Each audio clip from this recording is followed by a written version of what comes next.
New Year is the time when people promise change, new job, new city, new life. But what if your new life is not a choice? What if it was forced on you when you were a child? Imagine coming home from work and police are waiting. You think it's a mistake. Then they say something you never expected. You're not who you think you are. You are a missing person. This is the true story of a woman who lived a full life under a different identity for more than 40 years. This is Mystery Files, and this is New Year, New Identity. In 1983, a little girl named Michelle Marie Newton disappeared from Louisville, Kentucky when she was 3 years old. According to investigators, Michelle's mother, Deborah Newton, left Louisville with her daughter. The story told to the family was simple. We're moving for work. But then, they were gone. No calls, no letters, and most painful of all, Michelle's father was left behind, not knowing where his child was. This was not a normal missing child case.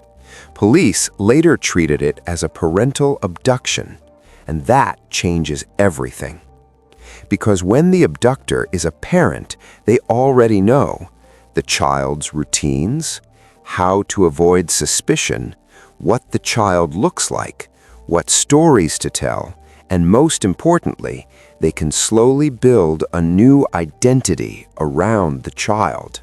Investigators say the mother and daughter lived under different names.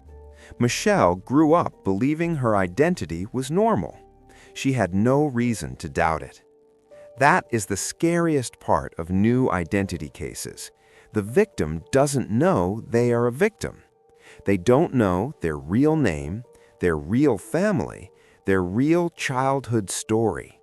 And as years pass, the case can fade in the system. In Michelle's case, the disappearance stayed a mystery for decades. But her father never forgot. In 2025, the case finally broke open. Multiple sources report the key detail. A tip came in, Crime Stoppers, and investigators started checking the lead seriously. The trail led to Florida. Authorities compared old images, followed up the tip, and built their confidence step by step. Then came the part that makes cases like this impossible to deny: DNA confirmation.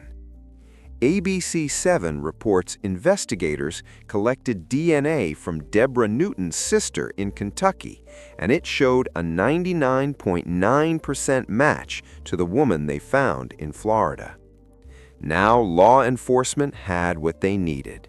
Deborah Newton was arrested in Florida and charged, reported as custodial interference by local reporting. After so many years, that moment is shocking, because it means this wasn't a rumor.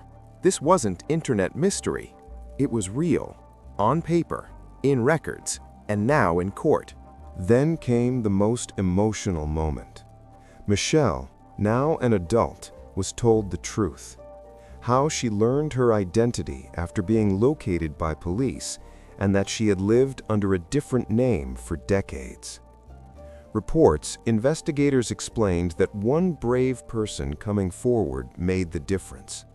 And the National Center for Missing and Exploited Children, NCMEC, also posted about the case, saying she lived under a new identity and learned the truth in her mid-40s.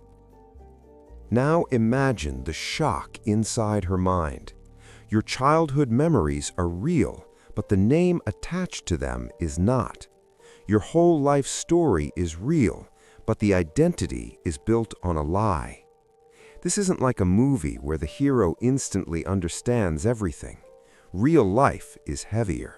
After decades, Michelle reunited with her father and family. That moment is why this story hits hardest near New Year. Because New Year is about closure and new beginnings. But here, the new beginning is painful. Learning your real name, meeting family you never knew, facing the reality that your whole life was shaped by one decision made in 1983. And we also can't ignore the moral truth. Even if the mother believed she was protecting the child lost the right to know who she truly was. This is one of the strangest kinds of mysteries. No ghost, no monster, just a new name and 42 stolen years. So here's the question for your viewers. If you found out today that your name wasn't your real name, would you want to know everything? Or would you be afraid of what the truth would destroy? Comment your answer. And if you want more new identity cases, subscribe to Mystery Files.